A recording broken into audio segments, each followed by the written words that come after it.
The last time you left a repair shop, there is a good chance you paid for something your car did not need.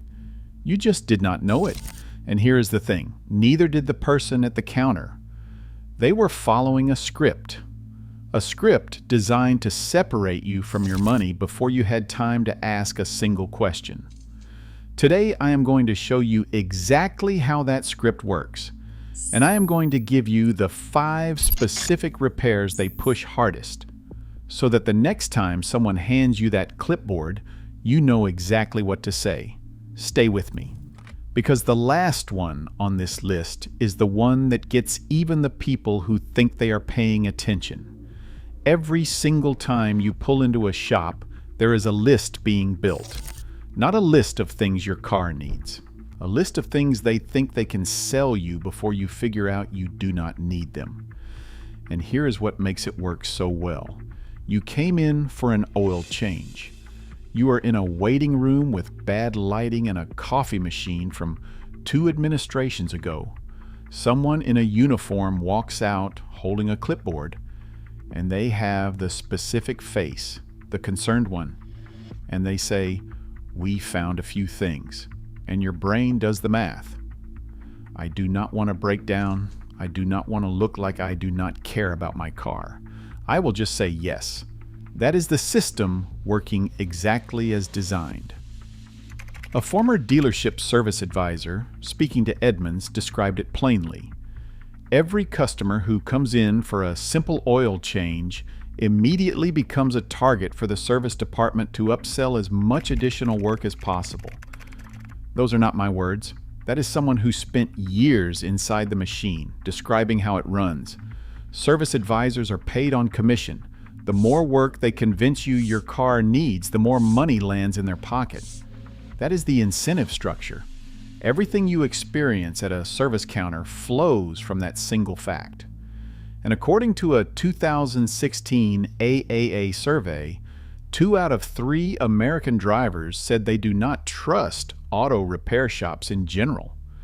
The number one reason they gave, above overcharging, above poor workmanship, was being recommended services they did not need. 2 out of 3 drivers. That is not a fringe complaint. That is the dominant experience of the American car owner. So here is what I want you to understand before we go any further. This is not about bad mechanics. There are plenty of honest ones. This is about a system with the wrong incentives and 5 specific line items that system leans on every single day. Let us go through them one by one. The first one is the transmission flush. You will hear this one constantly. The fluid is dirty, they will say. It needs to be flushed out and replaced. This sounds reasonable because fluid changes are real maintenance. But there is a crucial difference between a fluid change and a flush. A fluid change drains the old fluid and refills with new. A flush uses a machine to force fluid exchange through the entire system, and the key word there is machine, because that machine costs money and someone bought it expecting a return. Car Talk expert mechanics have said plainly they have never seen a single manufacturer's owner's manual recommend a transmission flush. Fluid changes, yes. Flushes, no. The flush is not a factory procedure. It is a service invented by the companies that sell flush machines, and service departments that bought them need to recoup that investment somehow. So the next time they say your transmission needs a flush, ask them to show you where in your owner's manual it says that. Watch what happens. But the transmission flush is just the warm-up. The next one on this list has actual manufacturer documentation behind it, from GM and Toyota telling their own dealers to stop doing it. The second one is the fuel injector cleaning service. Your fuel injectors can get dirty over time. That is real. But since 1996, the EPA has required that all gasoline sold in the United States contain minimum detergent levels specifically designed to control deposit buildup. The fuel already does this job. Most manufacturers do not list fuel injector cleaning as routine scheduled maintenance, and some have gone further than that. A General Motors service bulletin explicitly advises dealers not to perform injector flushing unless directed by a specific technical diagnosis. Toyota issued a service bulletin stating the same. Fuel induction cleaning is unnecessary unless a specific drivability problem is being diagnosed. These are the manufacturers telling their own service departments to stand down. And yet the service gets sold every single day to cars showing no symptoms and no documented need. Car Talk's expert mechanics put it simply, this is profitable for shops precisely because it is performed on cars that do not need it. If your manual does not list it and your car is not misfiring, hesitating, or throwing a check engine light, decline it. Now, the transmission flush and the injector cleaning are both things that require some explanation to push back on. The next one requires no explanation at all. It is the easiest upsell in the building because it uses the one thing that shuts every conversation down. The third one is the throttle body cleaning. Same category, same logic, but simpler execution. Car Talk's own expert mechanic stated directly, throttle body cleaning is very profitable for shops. His shop does not routinely offer it as preventative maintenance. If your car is running well, in his opinion, it is simply not needed. It is not listed as routine maintenance in any owner's manual we have ever seen. This is an underhood cleaning service being sold as critical upkeep. It costs anywhere from $80 to $150. It takes 20 minutes, and for a car with no symptoms, it does nothing. It is a line item designed to sit between the oil change and the bigger ticket items, small enough that you will not fight it, profitable enough that every advisor is trained to offer it. 3 down, 2 to go. And I want to warn you, the next one is the one that works on everyone. Because it does not sell a service, it sells fear. The fourth one is the brake job you never asked for. Brakes are the single most effective fear upsell in the industry. Nobody says no when someone tells them their brakes are failing. A Haynes investigator was sold a brake job just one weekend after a full brake kit had been installed on that exact vehicle.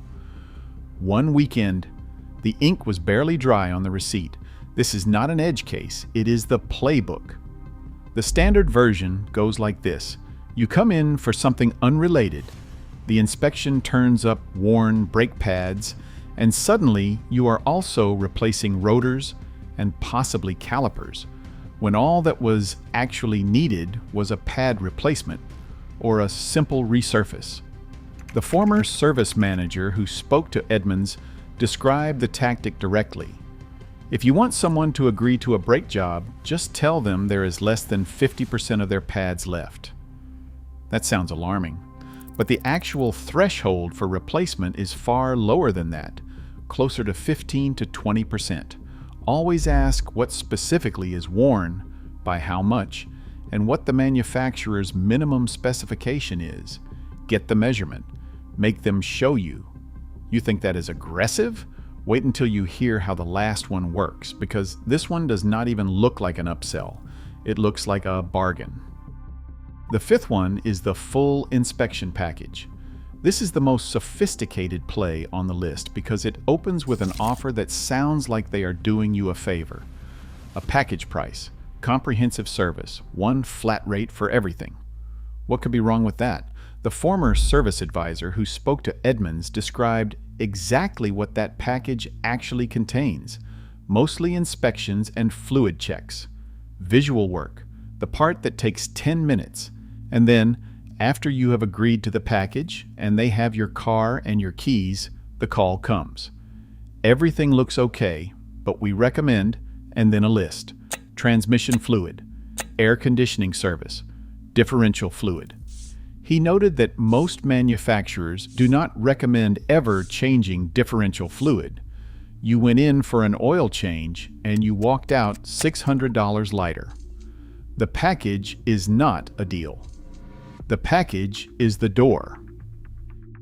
Here is what you do with all of this. Your owner's manual is the only maintenance document that matters. Not the service center's laminated chart, not their mileage-based recommendation sheet, not the advisor's clipboard, the manual your manufacturer wrote based on the engineering of your specific car. That is the schedule. If a service is not in that schedule and your car is showing no symptoms, you do not owe anyone a yes. A CBC Marketplace undercover investigation captured a former service advisor describing his own practice. Customers may not necessarily need it right away, but they are obligated to do it because of how I advise it, how I put it on the table. Read that back. Obligated. Not because their car needed it, because of how the ask was framed. That is the whole game. When you get a recommendation you were not expecting, ask 2 questions. Where in the owner's manual does it say this service is required? And can you show me the specific component that needs attention? A legitimate mechanic will answer both without hesitation. A shop running the playbook will stumble on at least one. You are not being paranoid. You are not being difficult. You are being the customer that costs them nothing they did not already earn. There is one more thing I want to leave you with. The service advisor who spoke to Edmunds, the one who spent years running this system, he said the most important thing a car owner can do is read their owner's manual before they ever set foot in a dealership service bay. Not after. Before. Because the people on the other side of that counter are counting on the fact that you have not. Now you have. And that changes everything. If this video just saved you money, share it with someone who needs it before their next oil change. And subscribe, because there is a lot more of this coming.